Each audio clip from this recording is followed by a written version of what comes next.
ಶಿವಾಯ ನಮಃ.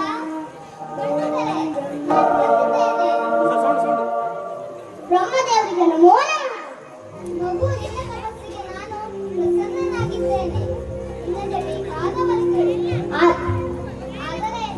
ಆದರೆ ಏನು ಆದರೆ ಜಗದೊಡೆಯ? ಆದರೆ ನಾನು ಕೇವಲ ಒಂದೇ ಒಂದು ವರವನ್ನು ಕೊಡುತ್ತೇನೆ. ಹೌದೇನು? ನನಗೆ ಸ್ವಲ್ಪ ವಿಚಾರ ಮಾಡಲು ಕಾಲಾವಕಾಶ ನೀಡುವೆಯಾ? ಆಯ್ತು ಮಗು, ಹೋಗಿ ಬಾ.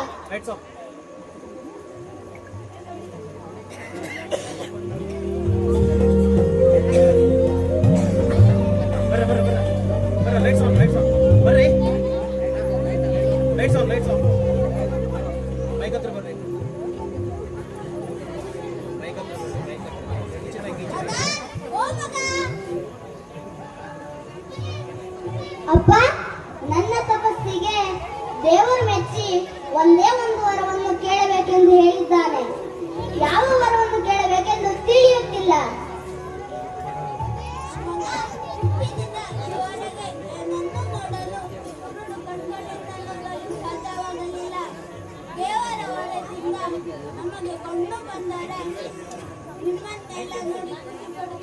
ಆಯ್ತಪ್ಪ, ವಿಚಾರ ಮಾಡುತ್ತೇನೆ.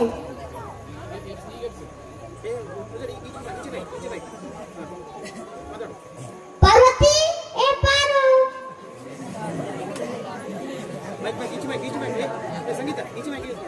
ಓ ಬಂದೆ. ಏನ್ರಿ ಕರ್ತದ್ದು? ಏನಿಲ್ಲ, ನಾನು ತಪಸ್ಸು ಮಾಡುತ್ತಿದ್ದೆ. ಆಗ ದೇವರು ಪ್ರತ್ಯಕ್ಷನಾಗಿ ಒಂದೇ ಒಂದು ವರವನ್ನು ಕೊಡಲು ಒಪ್ಪಿದ್ದಾನೆ. ಆದರೆ ಯಾವ ವರವನ್ನು ಕೇಳಬೇಕೆಂದು ತಿಳಿಯುತ್ತಿಲ್ಲ. ರೀ, ಇಲ್ಲಿ ಕೇಳಿ. ನಮ್ಮ ಮದುವೆಯಾಗಿ 10 ವರ್ಷವಾದರೂ ಆ ಭಗವಂತ ನಮಗೆ ಸಂತಾನ ಭಾಗ್ಯ ನೀಡಲ್ಲ. ದಯವಿಟ್ಟು ದೇವರ ಬಳಿ ನಮಗೆ ಸಂತಾನವಾಗುವಂತೆ ವರ ಕೇಳಿ. ನಿಮ್ಮ ದಮ್ಮಯ್ಯ. ನಾನು ನಿಮ್ಮ ಕಾಲಿಗೆ ಬೀಳ್ತೇನೆ. ಇಲ್ಲಿವರೆಗೂ ನಾನು ನಿಮ್ಮ ಬಳಿ ಏನು ಕೇಳಲ್ಲ. ಇದೊಂದು ಆಸೆ ಪೂರೈಸಿ. ಆಯ್ತು, ನೀನು ಹೋಗು, ವಿಚಾರ ಮಾಡುತ್ತೇನೆ. ಭಗವಂತ ಕೊಡೋದು ಒಂದೇ ಒಂದು ವರ. ನನ್ನ ಅಪ್ಪ ಅಮ್ಮನಿಗೆ ಕಣ್ಣು ಬೇಕು, ನನ್ನ ಮಡದಿಗೆ ಮಗು ಬೇಕು. ಹುಟ್ಟಿನಿಂದ ಇಲ್ಲಿವರೆಗೆ ಬಡತನದಲ್ಲೇ ಬೆಂದ ನನಗೆ ಸಂಪತ್ತು ಬೇಕು. ಆದರೆ ದೇವರು ಕೊಡೋದು ಒಂದೇ ಒಂದು ವರ. ಅಪ್ಪ ಅಮ್ಮಗೆ ಕಣ್ಣು, ಹೆಂಡತಿಗೆ ಮಗು, ನನಗೆ ಸಂಪತ್ತು. ಏನ್ ಮಾಡ್ಲಿ? ದೇವರ ಹತ್ರ ಏನ್ ಕೇಳಲಿ?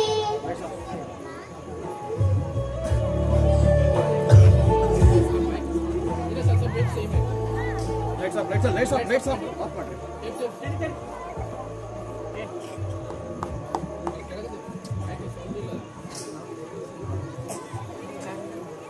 on.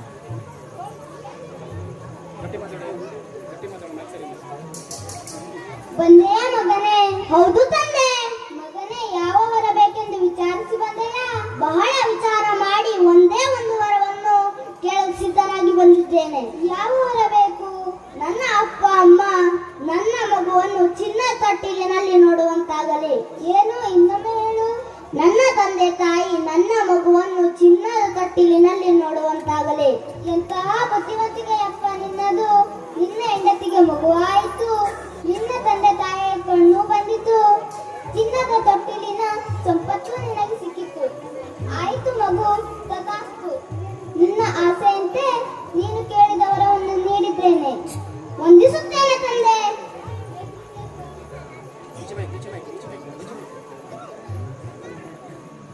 ಈ ಜಗತ್ತು ಅವಕಾಶಗಳನ್ನು ಹೇಗೆ ಬಳಸಿಕೊಳ್ಳಬೇಕೆಂದು ಇಂಥವರಿಂದ ಕಲಿಯಬೇಕು.